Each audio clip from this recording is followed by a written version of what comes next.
They weren't notified immediately about her death. Someone left a note on her door basically stating that if you're here looking for Lauren, to call this number.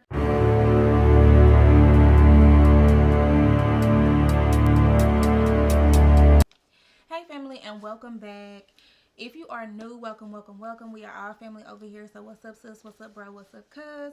Let me know down below how y'all are doing. If you haven't already, go ahead and hit that subscribe button, hit that notification bell, and leave me a comment down below. Y'all, so as you can see, I have my wonderful husband here with me tonight. I've been trying to get him in front of the camera for so long, but he's finally decided to, show his face, y'all. I be behind the scenes, bro. He really do. He's the brains behind it all, y'all. Like from editing to everything, but we'll get into that. I work harder behind the scenes than on the camera. He does, y'all. He does. So we are bringing something new to the channel. We are going to be doing true crime, story times, games, all that good stuff with me and my hubby. And so yeah, if y'all like that content, make sure y'all subscribe and come back and see us. We are trying to produce 2 to 3 videos a week. We'll see how they go, so don't quote me on it, but we got that. That's easy. We're gonna try to bring more content to you guys. So tonight we are talking about Lauren Smith Fields, y'all. I know y'all have seen her in the news or on the radio, heard her on the radio, but we're going to be basically stating the facts and then our opinions on what we think went on with this situation. So, Lauren was a 23-year-old black girl. According to her family, she was a normal, adult. She worked out every day. She didn't do drugs. She went to school, and everything like that. Well, Lauren met this 37-year-old white male on this dating app called Bumble. According to him, that was their first time meeting. They had never met before. They decided to buy some tequila or get some tequila and go back to her place and drink this tequila and watch movies, right? Okay, so in the midst of that, after they finished the tequila, Matthew said that Lauren fell asleep on the couch. He lifted her and took her to her bedroom, where he proceeded to lay beside her fully clothed. He woke up at 3 o'clock and she was still asleep snoring. He woke up again at 6:30 and she was laying on her right side. Blood was coming out of her nostril and she wasn't breathing. Okay. So further on into this investigation, they found all kind of drugs in Lauren's system, like from fentanyl to, what else was it? What is it? Some of everything. Hydroxine, I think that's how you say it. Promethazine and alcohol out in her system. Now, Matthew is said to not have any drugs in his system. He did say he was drinking the tequila, with her, but that he didn't do any drugs. He didn't see her do any drugs or anything like that. His lawyer also stated that there was no sexual contact, but later on down the line, they did end up finding a condom in her trash can with semen in it. According to his lawyer, he didn't comment on whether they tested Matthew for DNA or anything like that. He kept saying no comment. But yeah, it's a lot of questions as I was watching this that I had. Like, the family is saying, where did the drugs come from? That's their number one question. Where did the drugs come from? Lauren didn't do drugs or anything like that. So how does she get this mixture of drugs in her system? And anybody, I don't know about anybody else. I can't speak on anybody else, but my logic is you can't mix all these different things with alcohol. Like, I feel like that is a, common sense thing. So, that did raise a question in my mind, like, okay. Was she drugged? Yeah, because it was too many mixed together. Was she drugged? Where did she get the drugs from? Like, where did the drugs come from? Yeah, like, if she didn't do drugs, did he she don't produce just know the where drugs? to go get them. Yeah. Yeah. And did they ever say if he said where she got them from? He said he don't know. He said he never seen drugs. He never seen her do drugs. and he didn't produce the drugs. So he said he didn't see her do the drugs neither? He didn't see her do the drugs. So he basically said that, hey, we went back and drunk tequila, so if she got drugs in her system, I don't know how she got them in there. That's exactly what he's saying. And she went outside and talked to her brother in the midst while he was there, and the brother said she was fine. Okay, yes. So she did receive a message. Well, Matthew kept saying that she was texting on her phone. At first, he was saying he didn't know who she was texting, who she went outside to see. Well, the brother said that he did, go see her, and this was at 11:50 at night. And he claims that she was perfectly fine. Like she was, perfect. His sister, and that was at 11:50 that night. So, I mean, the family has so many questions. They weren't notified immediately about her death.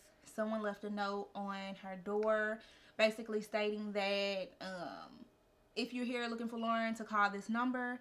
The family ended up calling the number, and that's how they found out that she was deceased, which I believe was 2 days after all of this went on. And then it also took a month to open a criminal investigation. Think about that as her family. Like, for one, I'm living 2 days and my daughter is dead. I don't know this. Right. And then, so now I'm shook up behind this, and then it take y'all forever to open a criminal case on this. Right. An investigation. Right. So, and another thing is, he said he didn't see her do the drugs, right? Right. The brother came and seen her, and you was already with her. She was perfectly fine. So what he trying to say is, she did these drugs when I went to sleep. Or even, it's not even when he went to sleep, because remember he stated that she fell asleep and he picked her up and put her in her bed. Yeah, and she didn't do all these drugs before y'all met. If she wasn't twisted, you know what I'm saying? If she wasn't obviously intoxicated, those are his claims. He claimed that she was intoxicated when they met. That's why her family mad, because it's too much. I know it's something isn't adding up. That's impossible. Like, how can I meet this woman and she okay, and her brother come over and she okay, and we already together? But then she died in the middle of the night. You wake up and you say you found her dead. Right. And now she got a body full of drugs. Right. Right. I know for sure that the family plans on suing the city for the lack of due process. This was in Connecticut. It's still so many questions. I still have so many questions that need to be answered. Like, why haven't y'all got his DNA? Why haven't y'all tested his DNA with what y'all found at her home? Like, I feel like it's too much being hid. You know what I'm saying? Because, because at this point, it's a criminal investigation. It's public information. So, like, when these cases and things come out, you can get on the internet and you can go find a lot of these facts. Right. But when you go search up her story, it's a lot of missing information. It's a lot of no comment. It's a lot of, we didn't have sex, where there's a condom in a trash can with semen in it, where did y'all test him for DNA, and it's a no comment. Right. Right. It's a lot of... The story is not working, for one, that she was drugged. She don't do drugs. She go to the gym every day. Y'all met on a dating app. You know what I'm saying? You didn't have no drugs in your system. And my thing is, I tried to look at this situation from both sides. Yeah. Okay, maybe she did. Maybe they did meet on a dating app. Maybe they did, and that's fine. with clear intentions. Went back to her house for, a Netflix and chill type situation, which is perfectly fine. Yeah, you know what I mean? Maybe he did, when he found her deceased, maybe he did call, 911. Maybe he really was cooperating. And maybe she did, ingest these drugs on her own, but... My thing is too much information that's not filling in these lines. Yeah, because as her family, they deserve the right information from the city, from the cops. They shouldn't be given the runaround. You see what I'm saying? For one, I don't know. I want to know how y'all feel about this. If you had a loved one that died and the police saw that she's confirmed dead, they have her body, all this, but they don't notify the family that she's dead. They leave a note on the door to call a certain number. Like, what y'all think about that? That alone is like... That started fishy. Did it not? Like what? Like, that started backwards. Like, I'm not a cop. I don't want to be the cops. Right. But my thing is, I know for a fact, if we're if we got a case with a dead body, somebody has to come identify this body. You know what I'm saying? Even if she got ID, someone, the closest person to her, whether that's her father, her dad, her mom, her dad, a brother or sister, somebody has to physically come say, like, hey, yes, that is who that ID said it is, because I can have your ID in my pocket. And my thing is, there's so many ways. The police have so many ways of identifying her. Mm-hmm. You know, the guy, Matthew, knew her name. Mm-hmm. You know, if he didn't know anything else about her, he knew her name. They could have looked up her name then and contacted somebody to get more information. No excuse you know, that her so family I do wasn't feel notified. Her family's pain on that, you know. That's almost a lawsuit in itself. Like, hey, I had a child die. No one told me she died. I had to come to her house and find a note on her door. That ain't right. For you one, know, that started fishy right there. Right. That right there started fishy. Yeah, I definitely want to know how y'all feel about this situation. Like, I'm really torn. Like, I don't know, you know, if she really did these drugs, you know,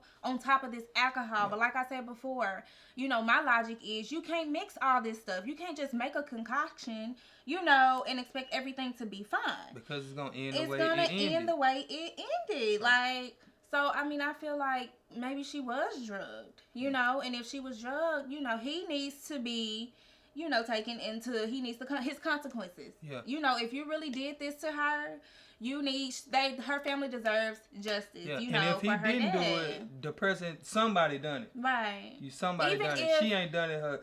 I mean, well, she could have done it herself. I don't want to sit here and make it like people don't do things, but at the end of the day, this is a story and it don't make sense from nobody. You know what I'm saying? Right. Like from her family, it don't make sense. His side of the story don't make sense. Like with what he told the police, there's too many holes in that for him to be just walking free. Mm-hmm. You got to come to this because you got a lot of questions to be answered. Like for real. And if I went out and I know that I didn't do nothing, and I have somebody dead in my possession, I'm trying to help the cops and the family any way I can to figure out what happened to this person because I was in her possession. Right. So if it's anything conflicting on my end, I'm there trying to help clean it up. You see what I'm saying? If I'm explaining my truth and they tell me, hey, that don't make sense, I'm going to be there every single day, every minute trying to say, hey, I don't know what y'all don't understand about this, but this how it happened. And I'm going to be doing everything in my power to make my story and the crazy thing is they were trying to say, or they are saying that he was cooperative. Yeah. He's the one that called 911. He's the one that was giving all this information. He was in the beginning, and he portrayed himself to be this good guy, and that's what they're telling the family. Yeah, well, he's this good guy. People can he's do that. Cooperating. Them cops didn't know. Them cops only know what he done gave them. See what I'm saying? How many times have we watched? She can't speak for herself. No, she can't. And it's too many times where people have been cleared, say, okay, he the main suspect. Well, if your alibi check out or whatever it is check out, it done been too many times on different occasions where they say, hey, he's no longer a suspect. Right. But once they dig deeper and get more facts, they'll run across a name that they done heard before. Mm-hmm. And too many times it was that person that they let off, said, hey, we had to let him, you know what I'm saying? And then now you got to come back to the table. My thing is, this is a murder investigation. You see what I'm saying? Like, it was clearly foul play involved. If it was all these drugs in her body and the family say she absolutely don't do drugs or drink, okay, well, only thing we can go off of is it was foul play. So with that being said, her family deserved to know whose semen was in that condom in the trash can, because now we need to go talk to him.